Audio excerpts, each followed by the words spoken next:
Hi, I'm your host. When we dream of Italy, it's often the sun-drenched hills and cypress-lined roads of Tuscany that fill our imagination. This is a land that truly shaped our modern world, the birthplace of the Renaissance. Art, finance, humanism. But Tuscany is so much more than a postcard past. It's a living, breathing region of Italy. People work, raise families, and enjoy a high quality of life. From the bustling, art-filled streets of Florence, to the salty air of its working ports, to the quiet dignity of its walled medieval towns. History isn't just in a museum, it's the cobblestones under your feet. It's the view from your apartment window.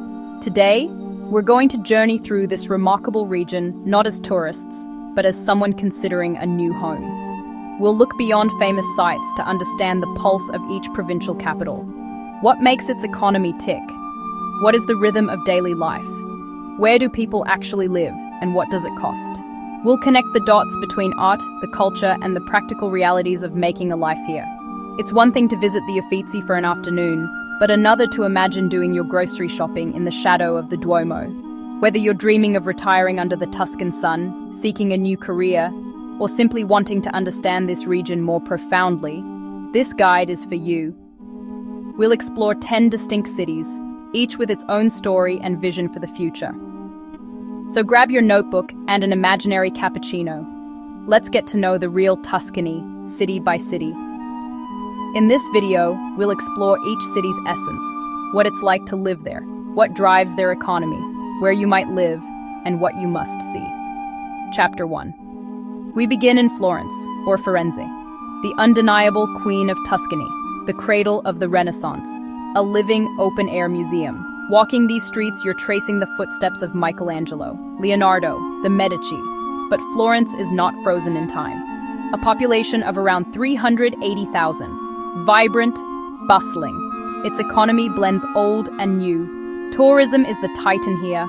Hotels, restaurants, shops, artisan manufacturing remains vital. Close up, artisan tooling a leather bag. Made in Florence, leather goods, textiles, footwear. The city is also a major center for trade. And home to the University of Florence, youthful energy. Life here has a distinct rhythm. The Centro Storico, an intense, beautiful labyrinth. Residents live in the surrounding neighborhoods. This is Tuscany's great port, its window onto the Tyrrhenian Sea. Livorno's beauty is grittier and deeply connected to the water. Founded as a multicultural free port by the Medici, a cosmopolitan spirit. The city's economy is overwhelmingly maritime. The port of Livorno, a colossal engine of commerce, container shipping, logistics and freight, car exports, shipbuilding, marine engineering. Cruise ships arriving, a steady flow of tourists, a constant flow of people and goods. Life here is defined by the sea. Population about 153,000, a working port vibe. Salty air, the sound of ship horns. Fresh seafood in the markets. More relaxed than Florence, paced by port rhythms and seasons, practical, straightforward, independently proud. Cost of living, noticeably more moderate. Housing value, 1 bedroom in center, she 700 or 1,000 month. Waterfront districts, pricier, sea views. Explore the heart of the city. Don't miss the Fortezza Vecchia, La Venezia Nuova, canals and bridges. Discover hidden trattorias. Walk or bike the Terrazza Mascagni Promenade, with its checkered pavement. Dive into naval history at the maritime museums. Enjoy the spectacular seafood at the Mercato Centrale. Ferries to the Tuscan archipelago, including Elba. Trade Renaissance frescoes for dramatic sea views. A different Tuscan dream, salt in the air. Chapter 3. Now we head south, deep into a wilder, more rustic corner of Tuscany, known as the Maremma. And at its heart is the provincial capital of Grosseto, a pleasant, well-ordered city tied to the untamed landscape that surrounds it. The economy here is fundamentally connected to the land and sea. Agriculture is a major driver, excellent olive oil and notable wines, like Morellino di Scansano. On the coast, seasonal tourism is king as Italians and other Europeans flock to its beaches in the summer. Grosseto is the administrative and service center for the province. The lifestyle is relaxed and deeply connected to nature.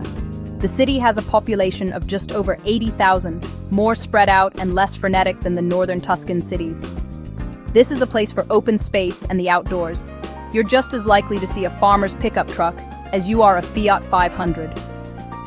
A practical, family-oriented city, offering quality of life without the price tag. Housing is more affordable. Coastal rentals skyrocket in July and August, city market more stable.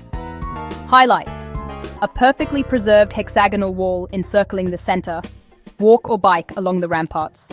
Explore the Maremma Natural Park. Pristine beaches, pine forests, roaming wildlife, coastal towns, Castiglione della Pescaia, or Batello's Lagoon. Etruscan sites and necropolises abound. Living in Grosseto is embracing a wilder, authentic Tuscany, buttery, ancient tombs, unspoiled beaches. Chapter 4. Traveling north again, we arrive in Lucca, calm and civilized, set apart by magnificent intact Renaissance walls. These walls are a tree-lined park, a beloved public space encircling the old town. Population just under 90,000. Cultural tourism, local artisans, and professionals and remote workers create a beautiful balance of heritage and modern life. The Walltop Loop is a pedestrian and cyclist paradise. Evening passeggiata, jogs, and dog walks. It's the city's living room. Inside, cobblestones, elegant piazzas, countless churches, walkable, bike-friendly, human scale. Culture shines, Lucca Summer Festival, comics and games. Housing is moderate to high. Renting inside the walls is premium. Renovated center often exceeds $4,000 mites. Outside the walls, prices and space improve. Still a short bike to center.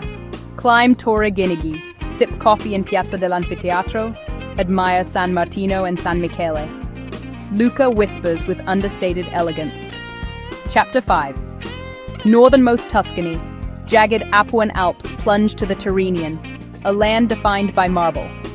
Quarried since Roman times, the luminous stone of Michelangelo's David still travels the world. Massive quarrying and artisan studios drive the economy. Massa is administrative.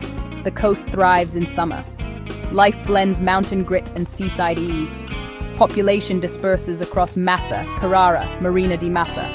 Housing generally more affordable. Prices rise at the coast, with chic Forte dei Marmi upscale. Must-see quarry jeep tours into cathedral-like caverns, sculpture studios, Malaspina Castle, beaches, raw beauty, industrial heritage, powerful and unique. Chapter 6. Everyone knows the Leaning Tower, but Pisa is a university city with a dynamic blend of history and innovation. One of Italy's oldest universities and major research institutes fuel a knowledge economy. 50,000 students shape a lively lifestyle. Palazzi along the Arno, moderate cost of living, compact and bikeable. Strong, competitive rental market with wide supply. Beyond the iconic photo, explore Piazza dei Cavalieri, stroll the Arno at sunset, visit the Orto Botanico, or head to Marina di Pisa.